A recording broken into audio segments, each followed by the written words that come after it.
ميركاتو تاريخي للاعبين المغاربة. بلال الخنوس ينتقل إلى الدوري الإنجليزي بشكل رسمي، وزكريا الوحيدي يغادر فريق جينك ويلتحق بكبير الدوري البرتغالي. أما وليد شديرة يلتحق بناد عريق في الدوري الإسباني.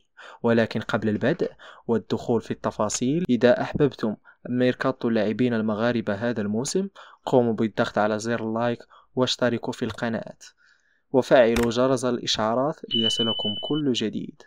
وأخيرا، وافق نادي راسينغ جينك البلجيكي على انتقال لاعبه الدولي المغربي بلال الخنوس لنادي ليستر سيتي في الدوري الإنجليزي الممتاز. ووفقا للصحفي البلجيكي ساشا تافوليري، فإن إدارة ليستر سيتي توصلت إلى اتفاق كامل مع نادي جينك البلجيكي بشأن انتقال اللاعب المغربي بصفة دائمة.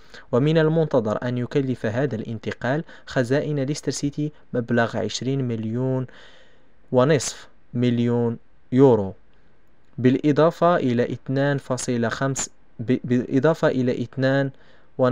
مليون يورو كحوافز ومكافآت، مع إضافة بوند ينص على حصول نادي جينك على 10% من قيمة أي انتقال مستقبلي للاعب. وسيوقع الخنوس على عقد يمتد ل4 سنوات مع النادي الإنجليزي، يضيف ذات المصدر.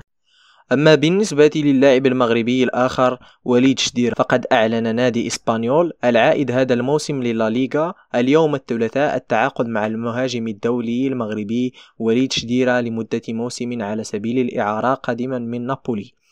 واجتاز صاحب 26 عاما الكشف الطبي بنجاح في أحد مستشفيات برشلونة، ومن المنتظر أن ينضم اليوم لتدريبات الفريق الكتالوني الذي يضم المغربيان عمر الهلالي وعمر صديق. وكان شديرة قد انضم لصفوف نابولي في موسم 2023-2024، وخرج للإعارة إلى فروزينوني، حيث خاض معه 39 مباراة في الدوري الإيطالي والكأس وسجل 8 أهداف. أما فيما يخص ملف زكريا الوحيدي، فقد أوشك الدولي المغربي الشاب لاعب فريق جينك البلجيكي على الانتقال إلى أحد أعرق الأندية البرتغالية، ألا وهو نادي بنفيكا، وذلك خلال فترة الانتقالات الصيفية الحالية. وحسب تقارير صحفية برتغالية، فإن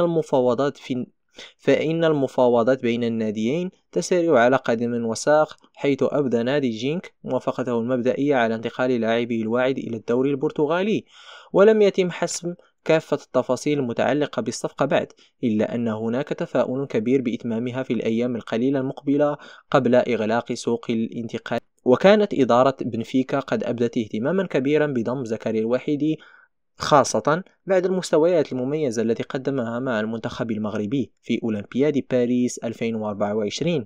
ويعتبر هذا الانتقال خطوة مهمة في مسيرة اللاعب الشاب الذي من المتوقع أن يضيف الكثير إلى صفوف الفريق البرتغالي. هذا كل ما لدينا. إذا كنتم تتمنون التوفيق للاعبين المغاربة مع أنديتهم الجديدة، قوموا بالضغط على زر اللايك واشتركوا في القناة واضغطوا على زر الجرس ليصلكم كل جديد. إلى اللقاء.